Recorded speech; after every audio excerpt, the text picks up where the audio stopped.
आप सभी का इस चैनल में बहुत-बहुत स्वागत है। आज हम कार्तिक माह के महात्म्य का ये 5वां अध्याय पढ़ेंगे। तो शुरू करते हैं भगवान का नाम लेकर। जय कार्तिक भगवान की जय। और हम करते हैं पाठ का शुभारंभ। राजा पृथु बोले, हे नारद जी, आपने कार्तिक मास में स्नान का फल कहा। अब अन्य मासों में विधि पूर्वक स्नान करने की विधि, नियम और उद्यापन की विधि भी बतलाए। देवर्षि नारद ने कहा, हे राजन, आप भगवान विष्णु के अंश से उत्पन्न हुए हो, अतः यह बात आपको ज्ञात ही है। फिर भी आपको यथाचित विधान बतलाता हूँ। अश्विनी माह में शुक्ल पक्ष की एकादशी से कार्तिक के व्रत करने चाहिए। ब्रह्ममुहूर्त में उठकर जल का पात्र लेकर गांव से बाहर पूर्व अथवा उत्तर दिशा में जाना चाहिए। दिन में या सायकाल में कान में जनेऊ चढ़ाकर पृथ्वी पर घास बिछाकर सिर को वस्त्र से ढककर मुंह में भली भांति बंद करके थूक व सांस को रोककर मल मूत्र को त्याग करना चाहिए। तत्पश्चात मिट्टी व जल से भली भांति अपने गुप्तांगों को धोना चाहिए। उसके बाद जो मनुष्य मुख शुद्धि नहीं करता, उसे किसी भी मंत्र का फल प्राप्त नहीं होता। अतः दांत और जीभ को पूर्ण रूप से शुद्ध करना चाहिए और निम्नलिखित मंत्र का उच्चारण करते हुए दातुन तोड़नी चाहिए।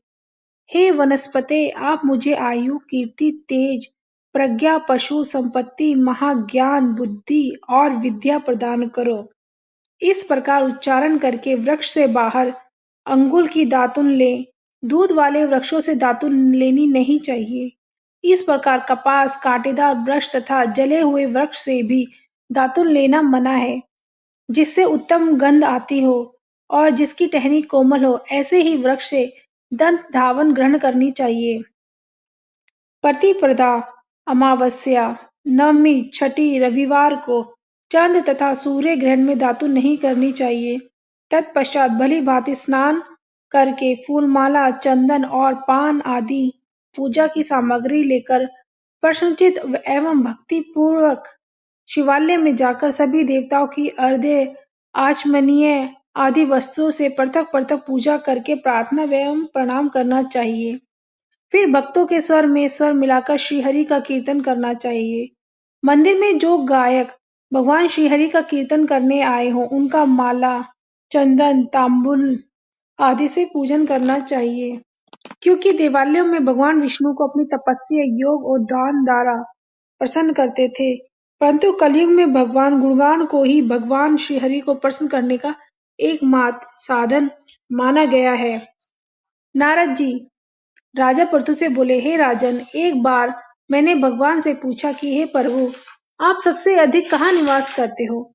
इसका उत्तर देते हुए भगवान ने कहा, हे नारद, मैं वैकुंठ या योगियों के हृदय में ही निवास नहीं करता, परंतु जहाँ मेरे भक्त मेरा कीर्तन करते हैं, मैं वहाँ अवश्य निवास करता हूँ। जो मनुष्य चंदन, माला आदि से मेरे भक्तों का पूजन करते हैं, उनसे मेरी ऐसी प्रीति होती है जैसे कि मेरी पूजा से भी नहीं हो सकती।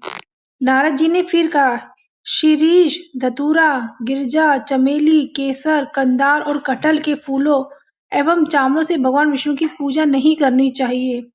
अड़हल, कंद, गिरीश, जूही, मालती और केवड़ा के पुष्पों से भगवान शंकर की पूजा नहीं करनी चाहिए। जिन देवताओं की पूजा में जो फूल